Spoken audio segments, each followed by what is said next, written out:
নমস্কার। আজকে আমরা শুনব শ্রী শ্রী সারদা মায়ের অমৃত কথা। লোকশিক্ষায় শ্রীমা, লিখেছেন আশাপূর্ণা দেবী। তার জীবনী, তার বাণী। লোকশিক্ষায় শ্রী শ্রী মায়ের অবদানের কথা ভাবতে গেলে প্রথমেই মনে হয় মায়ের আশ্চর্য সুন্দর জীবনখানিই তো একটি সর্বজন শিক্ষণীয় অনবদ্য পাঠগ্রন্থ। এই গ্রন্থের ভাষা সরল, শব্দবিন্যাস অনাড়ম্বর, প্রকাশভঙ্গি আকর্ষণীয়, আর বিষয়বস্তু গভীর ব্যঞ্জনাময়।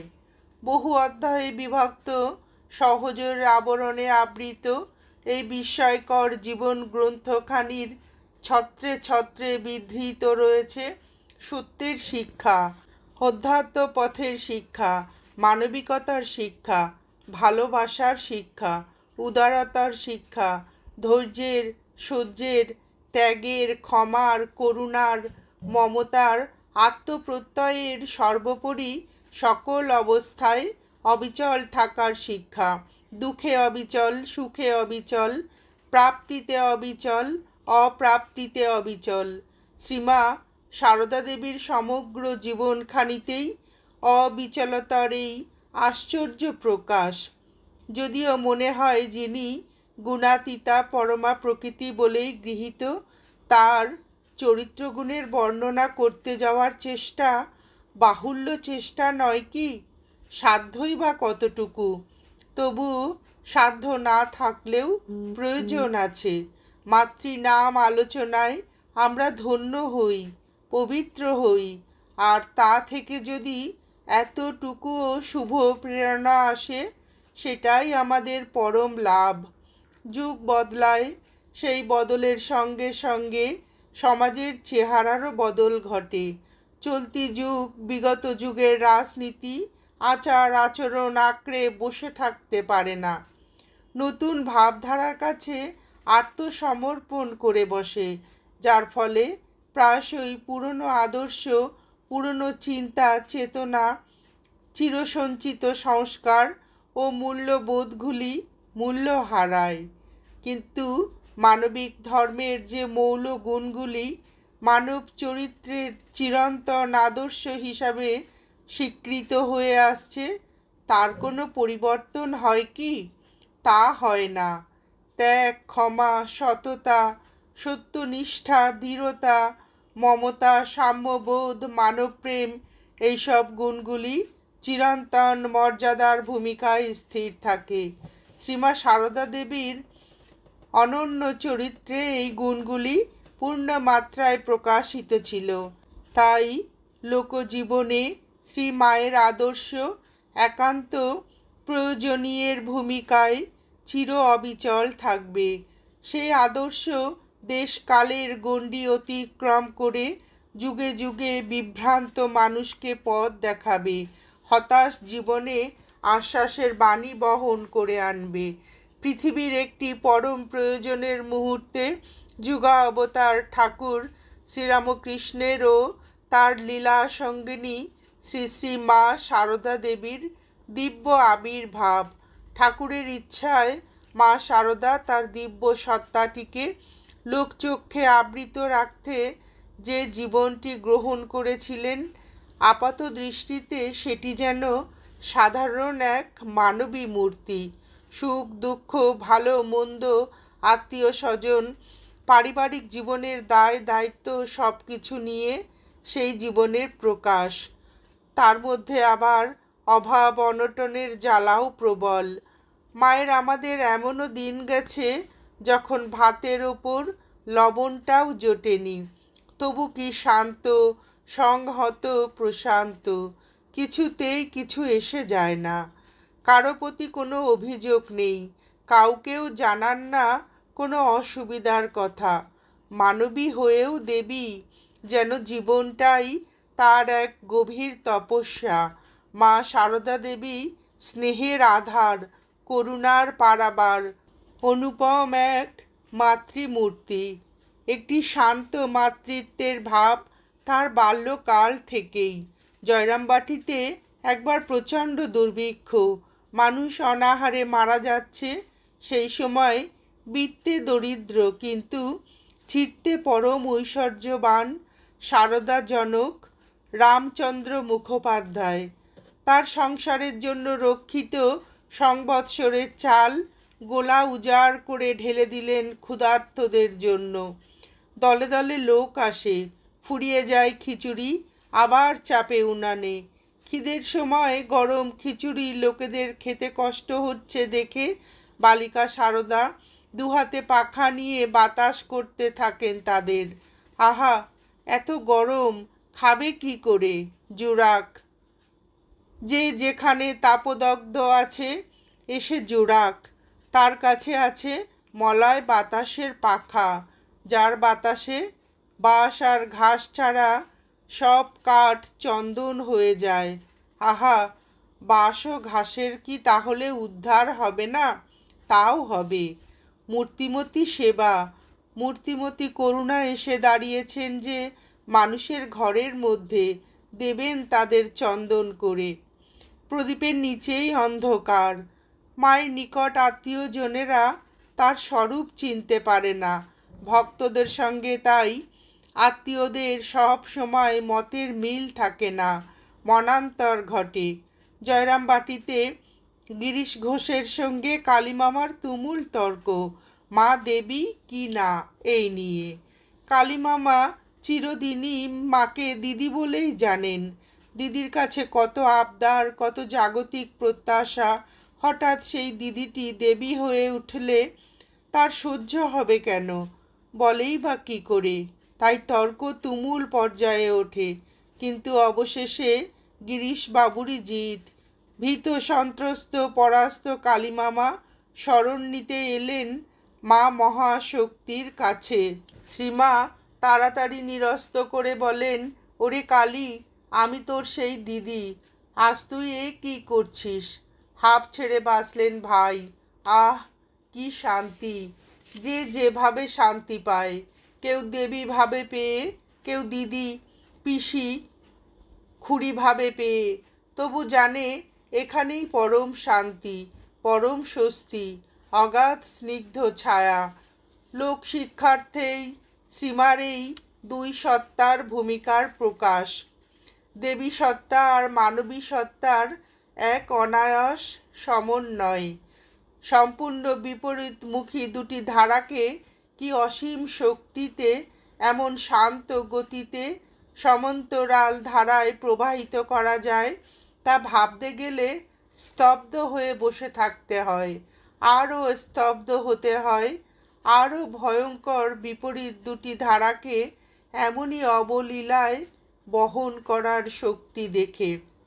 সাধক সন্ন্যাসী স্বামী স্ত্রীকে মা বলে ত্যাগ করেছেন, এ দৃষ্টান্ত বিরল নয়, কিন্তু স্ত্রীকে মা বলে গ্রহণ করেছেন এমন নজির ইতিহাসে আছে।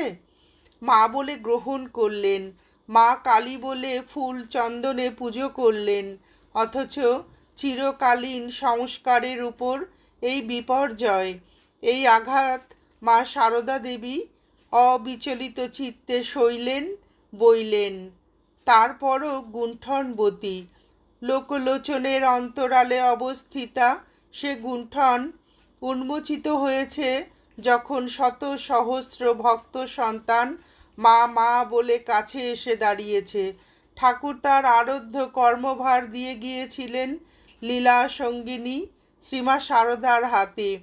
সেই বিপুল কর্ম কি অসাধারণ মহিমায় সমাধা করে গেলেন মা জীবনের বাকি 34টি বছর ধরে।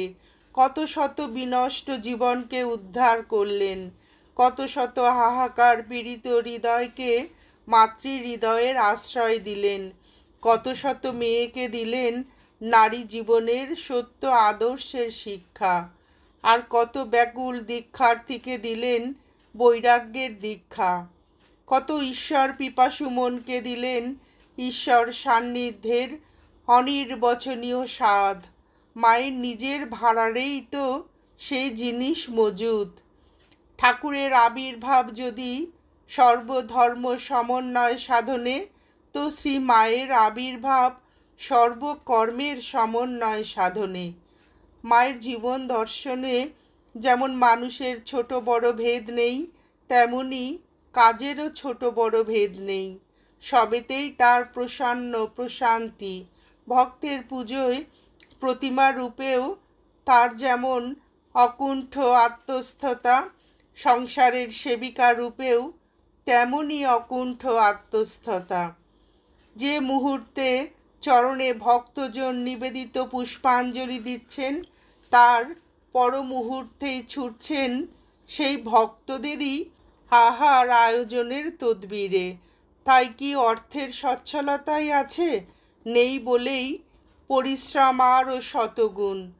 জয়রামবাটির সেই সংসারটিকে ভাবলে যেন মনের মধ্যে দেখতে পাওয়া যায় সেই সংসারের কেন্দ্রবিন্দুতে অবস্থিতা মধ্যমণিটি দশভুজা হয়ে সংসারটিকে সামলাচ্ছেন, কুটনো কুটছেন, রান্না করছেন, পুজোর গোছ করছেন, পূজান্তে প্রসাদ ভাগ করছেন, পান সাজছেন, সুপারি কাটছেন, আটা ময়দা মাখছেন, রুটি লুচি তৈরি করছেন, কলসিতে জল আনছেন, ঢেকিতে পাড় দিচ্ছেন, বর্ষার দিনে বাড়ির সকলের ভিজে কাপড় শুকোবার চেষ্টা করছেন, সলতে পাকাচ্ছেন, প্রদীপ সাজাচ্ছেন, লণ্ঠনগুলি পরিষ্কার করছেন, ভক্তদের সমস্ত সুখ স্বাচ্ছন্দ্যের ব্যবস্থা করছেন, এমনকি পাড়ায় পাড়ায় বেতো পায়ে খুঁড়িয়ে খুঁড়িয়ে চলছেন ছেলেদের চায়ের জন্য দুধ জোগাড় করতে।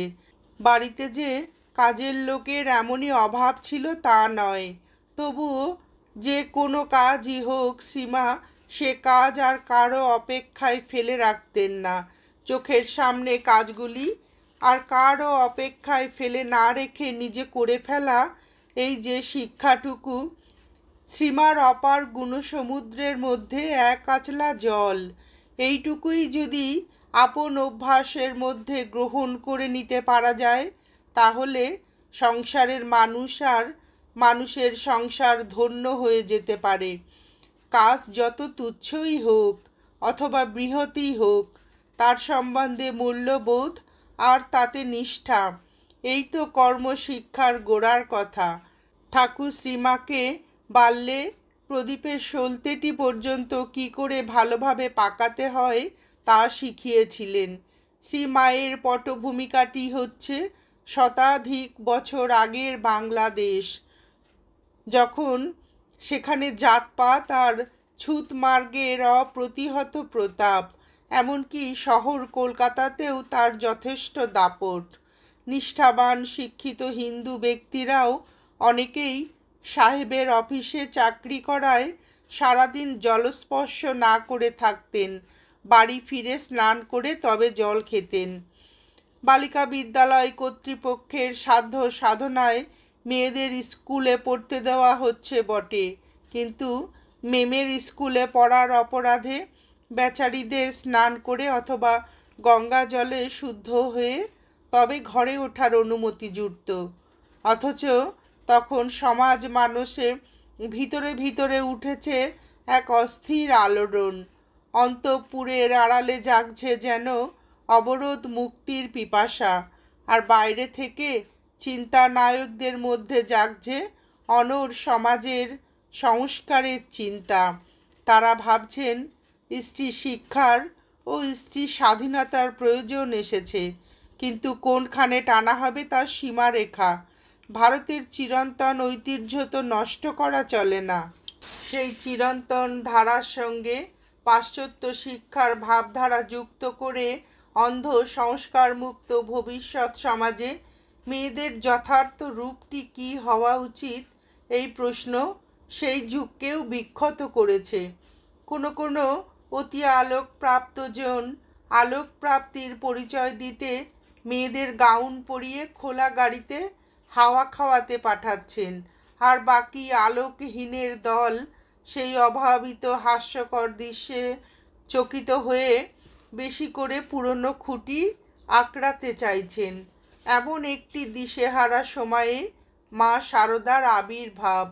মা শারদা বহুবিধ মতানৈক্যের সমাধানে একটি ঐক্যের রূপ, সকল দ্বিধা দ্বন্দ্বের অবসানের জন্য একটি দ্বন্দ্বাতীত মাতৃমূর্তি, যে মূর্তিটি হচ্ছে ভবিষ্যৎ সমাজের নারীর প্রকৃত রূপের আদর্শ। যে দ্বন্দ্বাতীত রূপটি দেখে মুগ্ধ হয়ে বিদেশিনী মেয়ে নিবেদিতার মনে হয়েছে মা শারদা যেন ভারতীয় নারীর আদর্শ সম্বন্ধে শ্রীরামকৃষ্ণদেবের শেষ বাণী। আবার এই প্রশ্নটিও তার মনে জেগেছিল, তিনি পুরনো আদর্শের শেষ প্রতিনিধি না নতুন কোনো আদর্শের অগ্রদূত। দেখা যায় শ্রীমা একাধারে এই দুই আদর্শেরই ধারক। তার মধ্যে একদিকে যেমন কর্মে ধর্মে আচারে আচরণে জীবন দর্শনের ভঙ্গিতে ভারতীয় নারীর শাশ্বত ভাবধারাটি পরিস্ফুট, অপরদিকে তেমনি সংস্কার মুক্ত চিত্তের উদার আলোকের স্ফুরণ। এই সংস্কার মুক্ত চেতনার প্রতিবিম্বটি বিশেষ করে স্পষ্ট ধরা পড়েছে নিবেদিতার ক্ষেত্রে। বিদেশিনী মেয়ে নিবেদিতা মায়ের পরম প্রিয় খুকি। প্রথম দর্শনেই মা তাকে কোলে টেনে নিয়েছেন, কাছে বসিয়ে আদর করেছেন, নিজের বিছানায় বসিয়ে গায়ে মাথায় হাত বুলিয়েছেন, হাতে করে খাইয়েছেন, এমনকি একসঙ্গে খেয়েওছেন। নিবেদিতার যে কর্মজগৎ, মেয়েদের লেখাপড়া শেখানো, সমাজে মেয়েদের অবস্থার উন্নতি সাধন, এগুলিতে যে মায়ের পরম উৎসাহ। তাই নিবেদিতা তার একান্ত আপনজন। আজকের দিনের কথা ছাড়তে হবে, সেকালের সমাজের পরিপ্রেক্ষিতে দেখলে বোঝা যায় কি প্রচণ্ড একটি বিপ্লবী কাজ করেছেন মা নিঃশব্দে নিরাড়ম্বরে। তার কাছে কেউ বিদেশি নয়, কেউ দূরের নয়, কারণ তিনি মা, সবাইয়ের মা, তিনি পতিতেরও মা। কখনো কোনো বহিরাগত ভক্তের কোনো অসঙ্গত আচরণ দেখে ঠাকুরের অন্তরঙ্গ ভক্তদের কেউ যদি মাকে অনুরোধ করেছেন সেই লোককে কাছে আসতে না দিতে, মা বলে উঠেছেন, অমন কথা আমার মুখ দিয়ে বেরোবে না। আমার ছেলে যদি ধুলো কাদা মাখে, আমাকেই তো ধুলো ঝেড়ে কোলে নিতে হবে। জয়রামবাটিতে এক তুতে মুসলমান কিছু কলা নিয়ে এসেছে ঠাকুরের জন্য। মা নেবেন কি? মা হাত পেতে বলেছেন, খুব নেব বাবা, দাও, ঠাকুরের জন্য এনেছো, নেব বই কি। কেউ যখন বললেন, ওরা চোর, আমরা জানি, ওর জিনিস ঠাকুরকে দেওয়া কেন? সিদ্ধান্ত নিতে দেরি হয় না মায়ের। মুসলমানটি মিষ্টি মুড়ি নিয়ে বিদায় নিলে মা গম্ভীরভাবে বলে ওঠেন, কে ভালো কে মন্দ আমি জানি। তিনি বলতেন, দোষ তো মানুষের লেগেই আছে, কি করে যে তাকে ভালো করতে হবে তা জানে কজনে। কেমন করে মন্দকে ভালো করতে হয় এই জানাটাই তো আসল জানা। মা কত অপরাধীকে, কত পতিতকে ক্ষমার মন্ত্রে আর বিশ্বাসের মন্ত্রে শুদ্ধ করে তুলেছেন। মায়ের জীবন গ্রন্থে ছত্রে ছত্রে তার দৃষ্টান্ত বিধৃত। মায়ের ডাকাত বাবার গল্পটি কার না জানা। সন্ধ্যার অন্ধকারে একা মা শারদা মুখোমুখি হলেন সেই ভয়ঙ্কর ডাকাতের সঙ্গে, যে লোক নাকি অনায়াসে মানুষ খুন করতে পারে। মা শারদা ভয়ে সংজ্ঞা হারালেন না, আর্তনাদ করে উঠলেন না, একান্ত বিশ্বাসের নম্রতা নিয়ে তার কাছেই শরণ চাইলেন। বললেন, বাবা, আমার সঙ্গীরা আমাকে ফেলে গেছে, আমি বোধহয় পথ ভুলেছি, তুমি আমাকে সঙ্গে করে যদি তাদের কাছে পৌঁছে দাও। ডাকাত পত্নীর হাত ধরে বললেন, মা, আমি তোমার মেয়ে শারদা, সঙ্গীরা ফেলে যাওয়ায় ভীষণ বিপদে পড়েছিলুম, ভাগ্যিস বাবা ও তুমি এসে পড়লে। হঠাৎ ওলট পালট হয়ে গেল সেই দস্যু দম্পতির হৃদয়। পরবর্তী ঘটনায় এই দেখা যায় যে আশ্রয় প্রার্থীকে তারা শুধু যে আশ্রয়ই দিলেন তা নয়, দিল সেবা, যত্ন, শ্রদ্ধা, স্নেহ। কেমন করে এমন হলো? শুধুমাত্র প্রত্যুৎপন্ন বুদ্ধির ফলে? তা হয় না, এত সহজ নয়। একান্ত বিশ্বাসের সততাই এমন ঘটনা ঘটাতে পারল। পিতৃ সম্বোধনের মধ্য দিয়ে মা করাঘাত করলেন তার ঘুমন্ত বিবেকের দরজায়, শরণ চাইলেন তার হৃত মনুষ্যত্বের কাছে। এই আবেদন ব্যর্থ হলো না। দস্যু ফিরে পেল তার হারানো মনুষ্যত্ব, জেগে উঠল তার ঘুমন্ত বিবেক। বিশ্বাসের কাছে পরাজিত হলো হিংসা। এই সর্বজন পরিচিত কাহিনীটির মধ্যে এই শিক্ষাটি রয়েছে, অকপট বিশ্বাসে হিংসাকেও জয় করা যায়। নমস্কার, আজ এ পর্যন্তই। লোকশিক্ষায় শ্রীমার জীবনের এই বিভিন্ন ঘটনার কথা শুনে আপনাদের ভিডিওটি কেমন লাগলো জানাবেন। ঠাকুর, শ্রীমা ও স্বামীজির অফুরন্ত আশীর্বাদ ও ভালোবাসা আমাদের সকলের মাথার উপর অঝোর ধারায় বর্ষিত হোক, এই প্রার্থনা করে ভিডিওটি শেষ করছি।